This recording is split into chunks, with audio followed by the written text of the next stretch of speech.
তাওবাতান নাসুহা। আল্লাহ বলে আদরের বান্দারি, ওরে আমার আদরের বান্দা, ওরে ইমানদার কোন বিশ্বাসীগণ, গুনাহ করেছ, অন্যায় করেছ, অপরাধ করে ফেলেছ, বান্দারি লজ্জিত হয়ে যাও, শর্মিন্দা হয়ে যাও। তুবু ইলাল্লাহি তাওবাতান নাসুহা। আমি আল্লাহর কাছে অনুতপ্ত হয়ে তুমি তওবা করো, আমি আল্লাহ তোমার অপরাধ ক্ষমা করে দিব। আর একটু জোরে বলেন বাবারা আমার। তাহলে আমরা গুনাহ যদিও করে ফেলি ভুলবশত, ওই গুনাহ করার পরে আমরা কি কাউকে বলবো? দুনিয়ার কাউকে না বলে আমরা বলবো কারে? আরো জোরে বলেন কারে? ইয়া রহমানুর রাহিম নাম তোমার আল্লাহ, আল্লাহ আল্লাহ বলেন রহিম রহমান মার আল্লাহ, আল্লাহ জবান খুলে বলেন আল্লাহু আকবার। তাহলে আমরা গুনাহ করলে ক্ষমা চাইবো কার কাছে? আল্লাহ আমাদেরকে ক্ষমা করতে পারে কি পারে না? এই বিশ্বাস আমাদের আছে না নাই? আল্লাহ আপনাকে, আমাকে, আমাদের সবাইকে যেন ক্ষমাকারী, তওবাকারী, আমরা তওবা যেন আল্লাহর কাছে করতে পারি, এই মন মানসিকতা মনোভাব আমাদের সবাইকে যেন দান করে, বলি আমিন। শুনেন, তওবাকারী যে ব্যক্তি তওবা করবে, লজ্জিত হবে, অনুতপ্ত হবে, ওই ব্যক্তির জন্য কি পুরস্কার দেখেন। আল্লাহর জাহান্নামের আযাব কি সহজ না কঠিন? আযাবুন শাদীদ, আযাবুন আযীম, মহান আযাব, কঠিন আযাব। এই জাহান্নামের আযাব, শাস্তি থেকে আমরা বাঁচতে চাই কি চাই না? জাহান্নাম এমন একটা জায়গা, আল্লাহর জাহান্নামের এমন ক্ষমতা আল্লাহ দিয়েছেন, গোটা পৃথিবীটাকে যদি ওই জাহান্নামের আগুনের গর্তে ফেলে দেওয়া হয়, একটা ছোট্ট পাথরের কণার মতো এই পৃথিবীটাকে খুঁজে পাইতে কষ্ট হবে। আল্লাহু আকবার বলেন। এই জাহান্নাম, ওই জাহান্নাম যদি গোটা দুনিয়াটাও জাহান্নামের মধ্যে ফেলে দেয়, মুহূর্তের মধ্যে এটা জ্বালিয়ে পুড়িয়ে ছারখার করে দিতে পারবে। লোহাও যদি দেয়, মুহূর্তের মধ্যে শেষ করতে পারবে। কিন্তু জাহান্নামের একটা দুর্বল জায়গা আছে। আল্লাহ একটা জিনিস আমি ভয় পাই, সুবহানাল্লাহ বলেন। জাহান্নামে এত শক্তি, এত ক্ষমতা আল্লাহ দিলেন, ওই জাহান্নাম ভয় পায়। কি ভয় পায়? আল্লাহ কই কি ভয় পাও? জাহান্নাম বলে, মালিক তোমার কোন বান্দা যখন তওবা করে ফেলে, তোমার কোন বান্দা যখন ক্ষমা চেয়ে অনুতপ্ত হয়ে তোমার কাছে যখন কেঁদে ফেলে, ওই বান্দার চোখ দিয়ে যখন পানি এসে যায়, ওই চোখের একটা ফোঁটা পানিরে আমি বেশি ভয় পাই ফেলে। কেন? আল্লাহ ওই তওবাকারী তোমার কোন বান্দা যদি তওবা করিয়াও চোখের পানি ফেলায়, একটা ফোঁটা চোখের পানি আমি জাহান্নামের মধ্যে পড়তে দেরি, আমার সকল পাওয়ার গুলো একেবারে ধ্বংস হয়ে আজ আমি বরফের মতো ঠান্ডা হয়ে যায়। মানে কি? ওই তওবাকারী বান্দাকে আমার আল্লাহ জাহান্নামে পোড়াবে না। সুবহানাল্লাহ বলেন।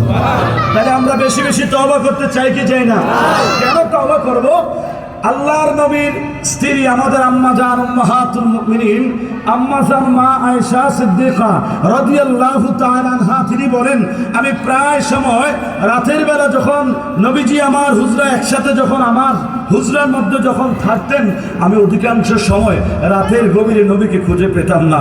আমি চিন্তায় পড়ে যেতাম, নবী কোথায় গেল।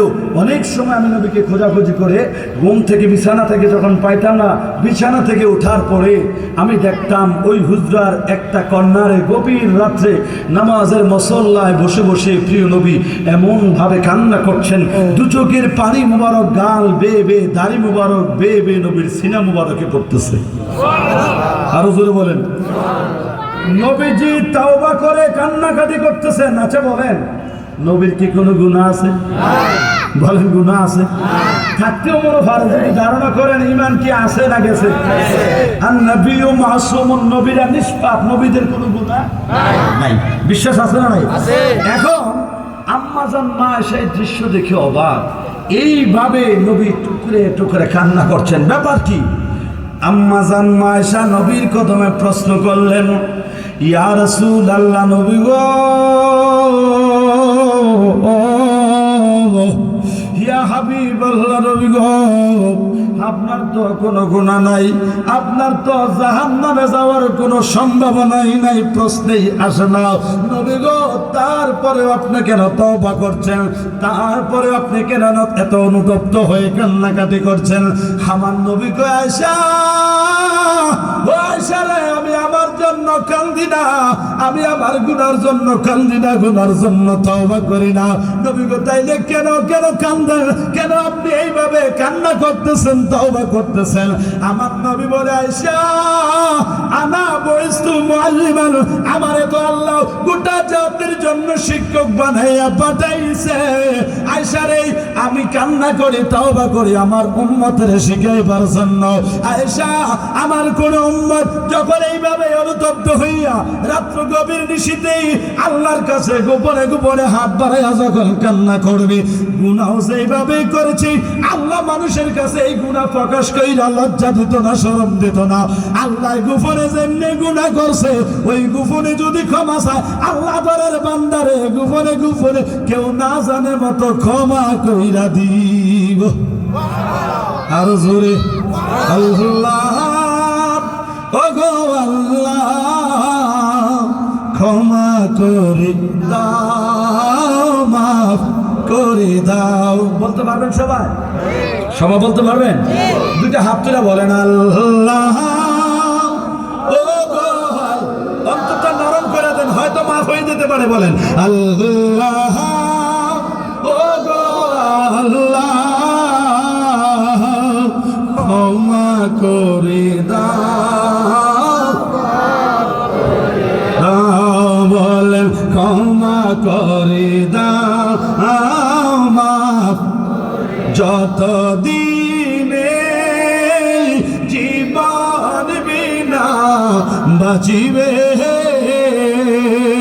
সুপথে চালা মাফ করে দাও, কন্যা সুপথে চালা।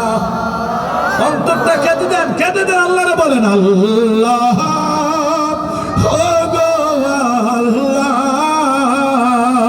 ক্ষমা করে দাও, মাফ করে দাও, বলেন, ক্ষমা করে। তোমাকে না দেখিয়া, তোমাকে না চিনিয়া, ঈমান এনেছি তবু, তোমাকে না দেখিয়া, তোমাকে না চিনিয়া, ঈমান এনেছি তবু, ঈমান এনেছি তবু, সেই উসিলায় মুদের গুনাহ, বলেন, সে মুদের গুনাহ ক্ষমা করে, মাফ করে দাও, বলেন, ক্ষমা করে দাও, মাফ করে দাও। জবান খুলে আল্লাহর একটা ডাক দিয়া কন্যা, আল্লাহ, বাজানলে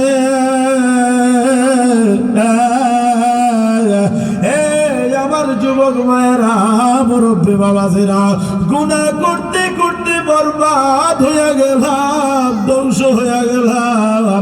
যুবক ভাইয়েরা রে, তোমাদের পাও আমার কাছে বাড়াইয়া দাও, আমি তোমার পায়ে ধরে বসবো রে। মৃত্যু বড় সঠিক, মৃত্যু বড় শব্দ, আজরাইল বড় ভয়ঙ্কর, হুকুম জানি মৌত এসে যায়। এমনও হইতে পারে রে যুবক, রাত ভর গুনাহের কাজে লিপ্ত, ভোররাতে তোমার মৌত হয়ে যাইতে পারে রে যুবক। একবার দাঁড়াও, আল্লাহরই ভয় করো, অন্তরটা নরম করে দাও। ওই রাতের গভীর হওয়ার আগে আগে তোমার গরি আজরাইল আসার আগে আগে ওযু করে নামাজের মুসল্লায় বসে তওবা করি আল্লাহর ডাক দিয়া চোখের পানি ফালায়া শুধু আল্লাহ রাখো, আল্লাহ ভুল করছি মাফ করো। শপথ আল্লাহর, আমার আল্লাহ কয় আমি তোদেরকে মাফ করে দেব, কারণ মাফ যদি না করে আমার আল্লাহ রহমান নামের কলঙ্ক হবে। ঠিক কিনা কোন? কারণ আল্লাহ রহমান হয়েছেন তো মাফ করে দেওয়ার জন্য। কথা বলেন ঠিক কিনা? এই জন্য বুঝার জন্য, অবগত হওয়ার জন্য, অন্তরটা নরম হওয়ার জন্য বনি ইসরাইলের যুগের একটা